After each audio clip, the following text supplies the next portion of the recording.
things were shared, not hidden within. In the days and weeks after he passed, I had been real-life examples of this concept. A grief counselor strongly suggested I be honest with the kids about how their father died. I could not imagine sharing this with such young, innocent hearts. I wanted to protect them. But I reluctantly agreed. If not expressed, help cannot be given, and the weighted thoughts build up. It becomes too much, and we didn't share the burden. We weren't meant to hold it alone, and their dad was the best example. We aren't meant to keep it all inside. Balancing the role of parenting and processing the loss for myself was quite tricky.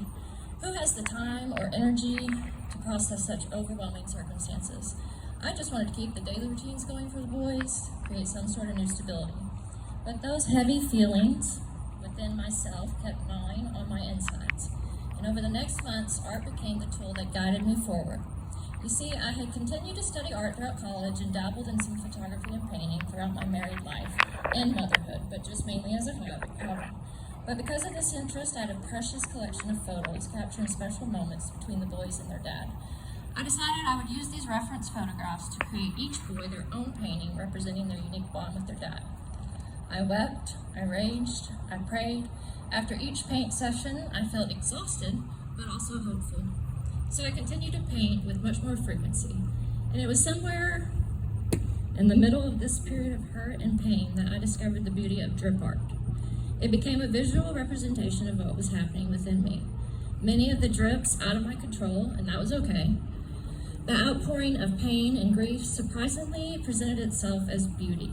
Joy and pain coexist, and even the messy parts contribute to its beauty. I was floored and hooked to this way of thinking, and the more I painted, the more I shared. The more I shared, the more others felt seen. And the more they felt seen, the more I felt seen. And this connection keeps me going, dedicated to finding light in the darkness and sharing it with others.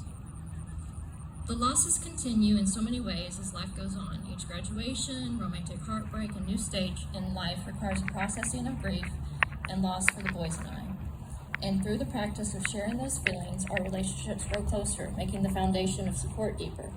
Through the sharing, our hearts are being tuned to find the joy that has always been there amidst the pain. Thank you. Thank you so much for sharing. What a beautiful piece. I'm going to turn it over to Jen.